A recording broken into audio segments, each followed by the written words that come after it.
Good evening. I am going to be discussing my experiences with writing this secondary source analysis paper.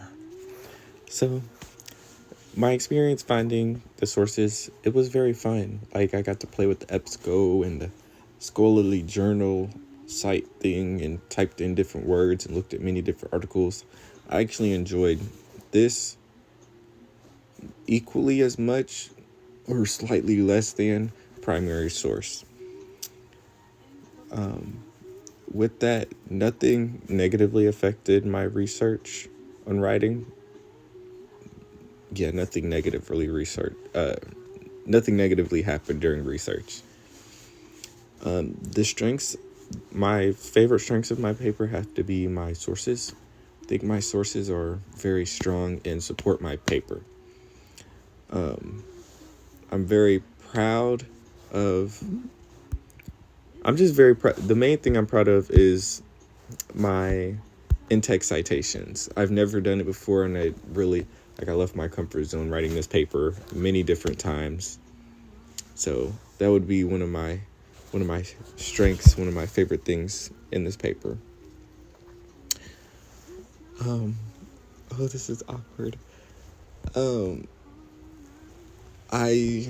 For incorporating suggestions, my bots, they kept telling me the one that I incorporated with text-based customer service, this paragraph here, it was told to me that it kind of lost like connection to the paper.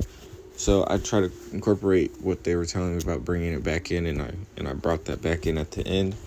And when the same person later read it, they were like, "Oh, okay, it's better now. Like, you pulled it together, and it makes sense to why you brought it in."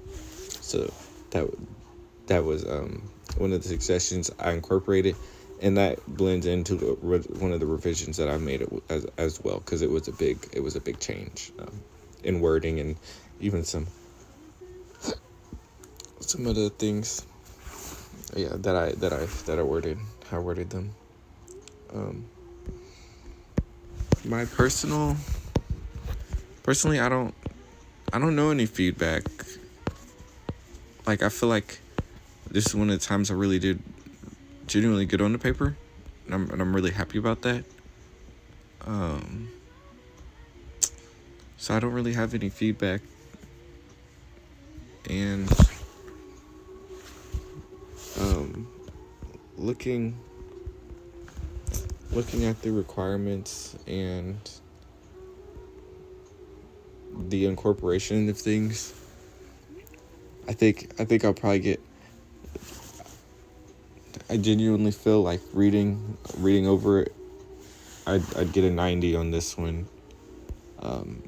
I did make sure this time I put in my name and the professor thing, because I didn't do that on the first one. I even took the extra steps of getting the MLA format correct, and that's the first time I've ever done attempts at getting MLA formats correct. So I did try a little bit harder than the primary one, but I don't feel like as much work went into it, if you know what I mean. So I feel like my grade is probably going to be the same.